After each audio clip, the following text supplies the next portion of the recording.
So is there more to this slamming of Sarah Palin than meets the eye? Well, joining me tonight in Hollywood is Carlos Diaz, who's a correspondent for Extra. In New York is Lauren Lake, who's a criminal defense attorney and a TV host. All right, let's take a look once again at some of that internet video that Ashley Judd is starring in. She's a spokesperson for Defenders of Wildlife Action Fund here. Let's roll that. When Sarah Palin came on the national scene last summer, few knew that she promotes the brutal aerial killing of wolves.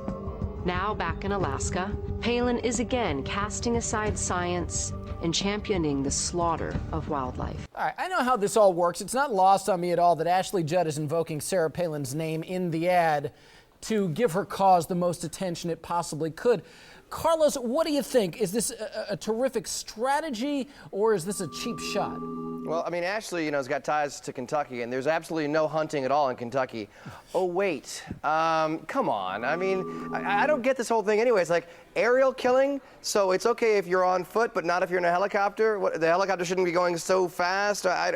Here's the thing. Yes, she knows that if she invokes Sarah Palin's name, and by the way, she invokes Sarah Palin's name first, we must stop Sarah Palin. Not this group. We must stop Sarah Palin. So she invokes her name simply for the publicity of the entire thing. Yeah, well, Defenders of Wildlife wants the thinning of the herd, as they call it, to go away altogether. And to be clear, Lauren, this is not going on just in Alaska. It's going on everywhere. So using Sarah Palin's name, actually probably a pretty smart idea for them. Well, for them, yeah, it's marketing and it's strategy. They go after the big fish. And you know what? Sarah Palin has always wanted a lot of attention. Unfortunately, now she's getting attention she does not want. But she should have thought about that because they were spoofing the animal killing even on Saturday Night Live, if we can remember that, just a little while ago with the campaign. So now it may come back to haunt her.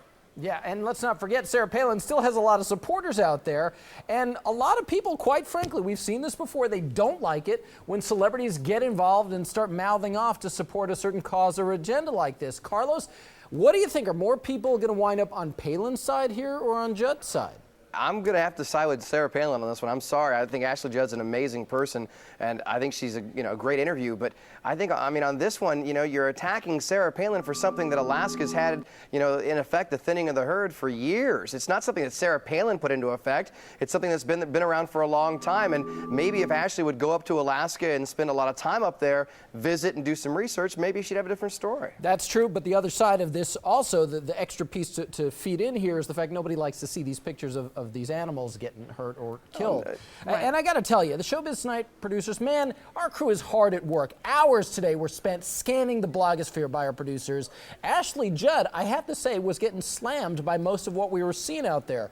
So, Lauren, who do you think is going to come out on top on all this? You know what? I feel like people are going to see through this. This is just a marketing propaganda type campaign. We've seen it with PETA. We've seen it on so many occasions. And that's why I say Sarah just has to be careful. When you seek attention, sometimes you get that negative attention. And this is one of those times she actually did. And she may not have deserved it. Unfortunately, that's the way campaigning goes, whether it's for animals or for the presidency. And Sarah Palin remains a lightning rod, as I've said, and as we've seen in the past, every time her name comes up on The View in conversation, it's like mixing, oil and water.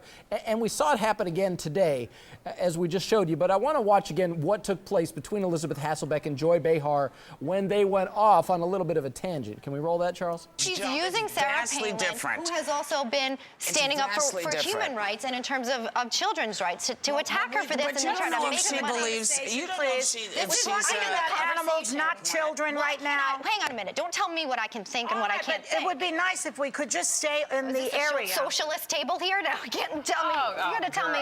I can make a jump if I make that assertion. All right, kind of takes you back, doesn't it? Carlos, are you amazed? Here we are. Obama's in office. The election is history. And just mentioning Sarah Palin's name on the panel of The View, it's like throwing gas on a fire. It is. It is like throwing gasoline on a fire. I missed that, though. I missed those bickering debates from the gals on The View. I'm happy to hear that once, not a lot. I'm happy we can get that back on.